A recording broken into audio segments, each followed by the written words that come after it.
madrasah selalu berupaya untuk meningkatkan kualitas pendidikan, dalam artian kualitas pendidikan madrasah. Ini dalam rangka untuk mengimbangi lembaga-lembaga pendidikan yang ada. Yang kedua, bahwa Kementerian Agama melalui pendidikan madrasah ini harus berkontribusi dalam rangka untuk memajukan Indonesia. Maka salah satunya harus melalui kualitas pendidikan itu. Salah satunya banyak upaya sebenarnya, banyak upaya yang dilakukan oleh pemerintah melalui Dirjen Pendis untuk peningkatan kualitas pendidikan di madrasah, yaitu dengan adanya peningkatan kompetensi guru. Karena permasalahan pendidikan itu adalah ada di guru, kata kuncinya ada di guru. Bagaimana kualitas siswa itu bisa bagus itu adalah tergantung pada gurunya. Termasuk perubahan kurikulum misalkan. Ketika guru tidak memahami dengan baik kurikulum atau tidak menguasai kurikulum dan tidak menguasai metodologi pembelajaran dengan baik sesuai tuntutan zaman, dalam artian dibutuhkan kreativitas, model-model pembelajaran yang variatif misalkan, maka ya kualitas pendidikan tidak bisa ditingkatkan. Salah satunya dengan adanya sertifikasi guru misalkan. Ini adalah termasuk juga dalam rangka untuk meningkatkan kompetensinya. Di samping itu melalui bantuan dana World Bank karena keterbatasan anggaran yang ada di Kementerian Agama, terus terang kalau apa istilahnya informasi pemerintah itu bahwa dana pendidikan adalah 20% misalkan itu. Anggaran yang ada di Kementerian Agama ini kan tidak melulu untuk pendidikan saja. Jadi untuk haji, untuk bimas Islam, masuk untuk pendidikan di pesantren, dan hampir semua bidang yang ada itu adalah ini yang sebagian ada untuk pendidikan.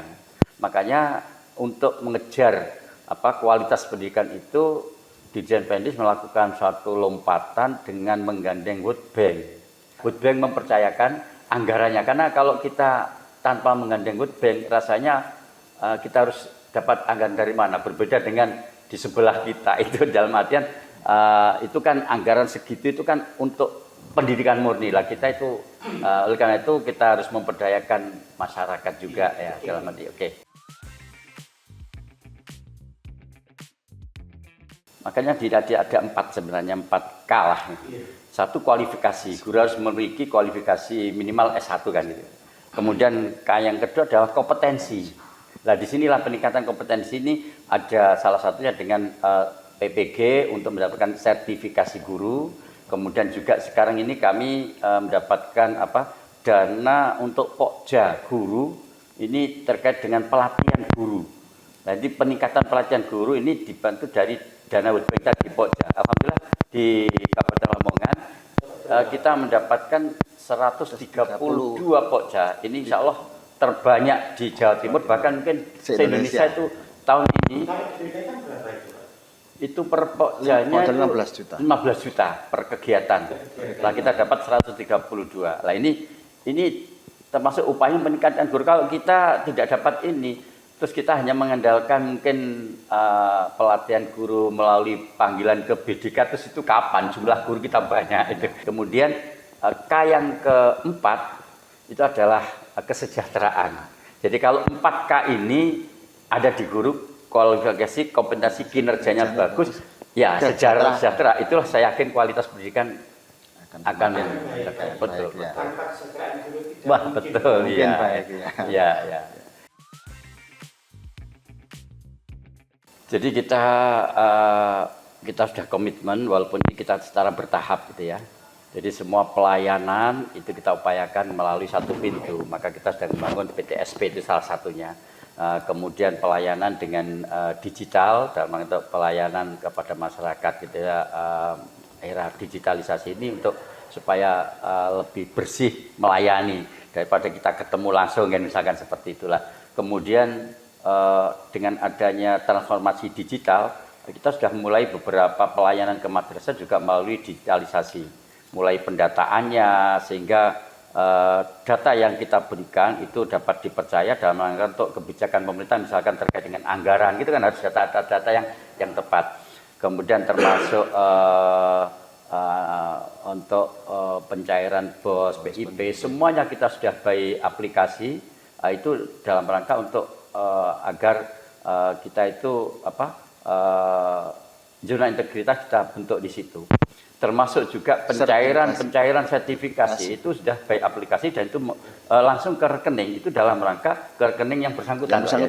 Dan itu dalam rangka menghindari adanya istilahnya atau pungutan, potongan yang tidak jelas intinya itu. Jadi langsung mereka yang menerima langsung. Itu adalah salah satu upaya untuk membangun zona integritas yang ada di Kementerian Agama, khususnya di madrasah. Jadi impasing adalah proses penyetaraan jabatan pangkat guru. Yang kemudian nanti mungkin ya imbasnya kepada kalau pangkat 3A misalnya penata muda. Nah, itu sudah barang pasti sampai saat ini ya sekitar 2.400.000 lah kan. Ya, nanti akan penyesuaian lagi. Penyesuaian. Oh ya, saya tambahkan lagi, Pak. Jadi terkait dengan impasing ya, termasuk sertifikasi. Jadi sebenarnya karena kami juga dikeluhi oleh guru-guru itu masuk ke kami.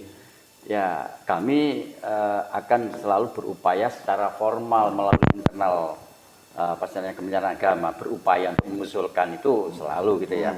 Tapi kadang-kadang ya itu tadi karena keterbatasan anggaran lah. Kadang-kadang teman-teman dari guru yang pasing kalau misalkan mau berupaya lewat lain, ya monggo kami persilakan asalkan dengan cara yang bagus ya. Artinya semakin banyak dukungan mungkin dari Kementerian Agama, kami selalu melalui jalur kementerian, mereka mungkin melalui jalur partai atau melalui anggota dewan atau mungkin dari organisasi, tidak apa-apa. Nanti ya artinya itu kan hak mereka memperjuangkan itu. Nah, semakin misalkan dari karena kami terus terang madrasah kami itu kan kalau tidak miliknya Ma'arif, tidak miliknya Muhammadiyah kan yang swasta itu. Dan Yayasan Mandiri juga ada. Iya, nah, itulah makanya kami mohon ayo bareng-bareng kalau memang panjenengan melalui organisasi NU atau melalui Muhammadiyah juga. Nah, kami lewat jalur inilah semakin banyak yang mendukung memperjuangkan itu, ya mudah-mudahan perhatian dari Presiden atau dari Kementerian Keuangan itu lebih berat. Kami persilakan, kita bareng-bareng gitu, Pak. Gitu. Pada intinya kami itu kan ya, melaksanakan sebuah kebijakan. Ya.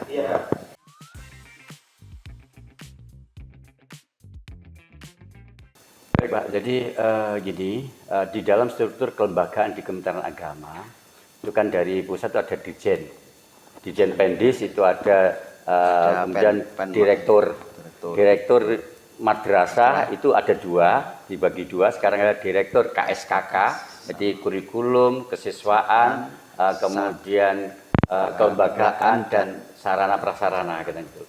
Kemudian ada direktur guru sendiri dan tenaga kependidikan. Dulu satu, direktur madrasah. Ini kemudian di bawah, di Kanwil itu ada kepala bidang.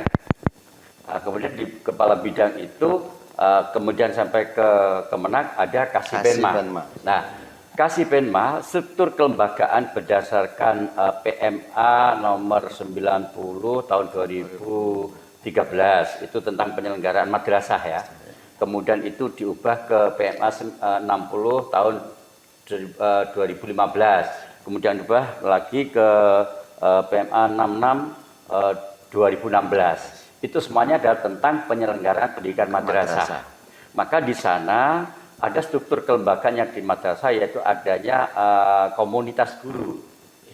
Dan di situ di komunitas guru itu ada KKG untuk jenjang RAMI, kemudian ada MGMP untuk MTS MA termasuk MGBK, kemudian ada KKM. Jadi di komunitas gurunya ada KKG MGMP, kemudian komunitas kepala madrasah ada di KKM, kelompok kerja kepala madrasah, kemudian ada Pokjawas, kelompok kerja pengawas. Nah, inilah struktur kelembagaan yang formal sesuai dengan regulasi yang dimiliki Kementerian Agama.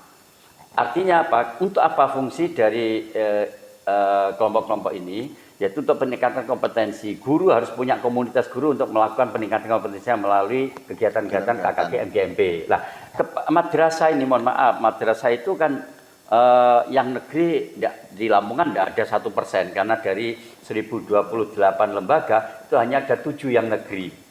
Nah, madrasah swasta fungsi Kementerian Agama adalah selaku pembina.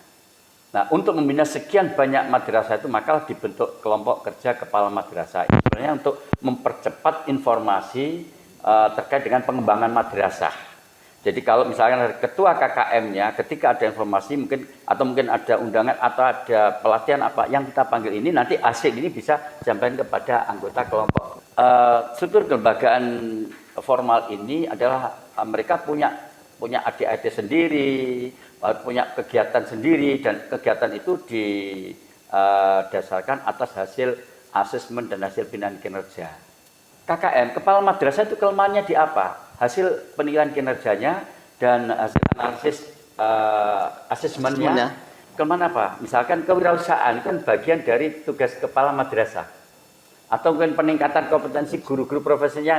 Maka itulah nanti akhirnya KKM punya kewenangan untuk melakukan pelatihan kegiatan oleh kelompok kegiatan KKM itu untuk meningkatkan formal, ya. Yang ada di banyak Penma. Ya, betul. Tapi itu independen sifatnya. Bukan Pak, jadi ini tetap ada di bawah kita itu bukan formal. Ya, betul. Jadi melalui kelompok-kelompok itu kan tidak mungkin kasih Penma setiap bulan harus kan tidak mungkin, maka harus buat kelompok-kelompok itu. Begini Pak, ini saya mendengar tentang beberapa pendataan guru-guru di Kemenang yang mendapat program sertifikasi dan inovasi. Ini terkait dengan pungutan yang dilakukan KKM. Nah, menurut mereka itu adalah bagian dari fungsi dan tugasnya. Nah, ini mohon pencerahan dari Bapak Kemenang ya. Ini yang perlu kami luruskan. Jadi kalau itu sifatnya iuran anggota untuk kegiatan KKM, itu ada ADART-nya itu mereka. Ya. Tapi kalau kemudian itu pungutan, tapi untuk yang tidak untuk kegiatan itu di luar kewenangan itu. Dan ini perlu kami luruskan. Kalau memang ada seperti itu, kami akan mengingatkan mereka bahwa itu nanti mesti ada audit juga di KKM. Ketika ada audit dan tidak ada di program kerjanya, di ADART-nya, maka nanti akan temuan dan akan mengembalikan. Gitu ya? Iya, seperti itu. Betul. Karena mereka itu rata-rata sasaran itu maksudnya membawa namanya itu istilahnya ini disuruh Pak Kemenang gitu. Tolong diluruskan. Betul. Jadi gini Pak, jadi kalau toh kami sendiri selama ini saya kan baru mulai April. Ya. Saya mulai April, sementara ini kami memang belum bertemu langsung dengan ini. Kami sedang memprogramkan untuk melakukan pembinaan ke lembaga-lembaga, walaupun nanti per wilayah gitu ya, terkait dengan pembinaan struktur kelembagaan sebagaimana yang saya sampaikan itu. Jadi gini intinya, kegiatan yang sekiranya itu ada di Kasih-Penma, maka itu tanggung jawab dan pelaporannya ada di Kasih-Penma, kan gitu. Kalau misalkan ada yang anggaran di KIPA-nya lah, kegiatan yang tidak ada seperti itu, tapi harus dilakukan oleh madrasah, maka disitulah ada KKG, ada NBMP, ada KKM, maka itulah yang mereka yang melakukan. Kalau madrasah yang diperbolehkan adalah kegiatan-kegiatan yang ada dalam program mereka akan membuat jadi ada ADART-nya. Mereka itu yang harus dilakukan. Jadi salah satunya kegunaan uang sertifikasi itu adalah peningkatan kompetensi. Nah, artinya 10% dari sertifikasi harus digunakan untuk kegiatan, yaitu melalui kegiatan-kegiatan KKG, MGMP, KKM itu. Jadi artinya kami andai kata kami belum pernah memerintahkan, tapi ke depan nanti akan kami sampaikan, silakan sampai melakukan kegiatan sesuai dengan ADART sampai, dan itu harus dipertanggungjawabkan ke anggotanya kan gitu. Jadi seperti itu. Ya. Menggunakan atas nama Kemenang ya. Apa solusinya buat guru-guru yang ada di Kemenang di bawah ini Pak? Mereka tidak mengetahui sebenarnya. Ya. Bahwasanya itu mereka dipungut biaya gitu Pak. Apa solusinya buat Bapak Kemenang Lamongan? Apakah guru itu bisa mengajukan langsung ke Kemenang atau nanti itu ada solusi-solusi lain? Ya, terima kasih. Ini pertanyaan bagus. Saya kira ini kesempatan kami. Terima kasih melalui Jamal TV ini kami bisa sebelum kami melakukan pembinaan ini kita sudah lebih awal untuk memberikan informasi ini. Jadi kalau toh itu ada kegiatan atau semacam urunan lah ya, itu adalah hanya yang diperbolehkan adalah yang sesuai dengan program kegiatan KKG, MGMP termasuk Pok Jawas tadi ya. Di luar itu kalau memang ada anggota yang merasa tidak menyepakati terhadap iuran yang sudah disepakati itu, ya bisa untuk mengadukan ke kami, nggak apa-apa. Jadi kami akan senang sekali, kami akan melindungi mereka yang melaporkan kami ke seperti itu, akan kami lindungi. Jadi kami rahasiakan betul nama yang memberikan masukan, asalkan punya bukti ya. Nah, tapi kalau misalkan itu benar-benar ada bukti dan akan kami lakukan. Sebab dan saya terima kasih sekali. Nah, kecuali kalau misalkan ketika ada seperti itu terus setelah kami tanya, kami kejar, dia tidak merespon lah, lagi anggap itu main-main saja. Tapi kalau benar-benar ayo kita selesaikan, kami akan menyelesaikan sesuai dengan peraturan yang ada. Itu bagian dari pembinaan kami. Ya. Terus terang kami sendiri, ya, madrasah swasta ini adalah binaan kami, dan kami sendiri itu merasa belum bisa memberikan apa-apa untuk mereka. Ya. Makanya kemudian terus dia dibebani dengan seperti itu ya, kami juga kalau itu memang dari mereka untuk mereka itu silakan gitu ya. Jadi satu lagi Pak, pertanyaan yang sangat penting buat saya, betul. Saya sampaikan ke Pak Kepala Guru.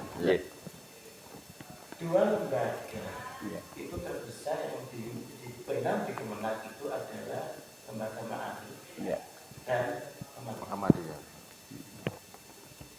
Bagaimana cara kontrolnya Pak? Kepala Kemenak Kabupaten Lamongan itu kalau mereka yang melakukan di lembaga itu, tapi atas nama Kemenak itu, bagaimana caranya? Nah ini yang perlu kami formulasikan ke depan.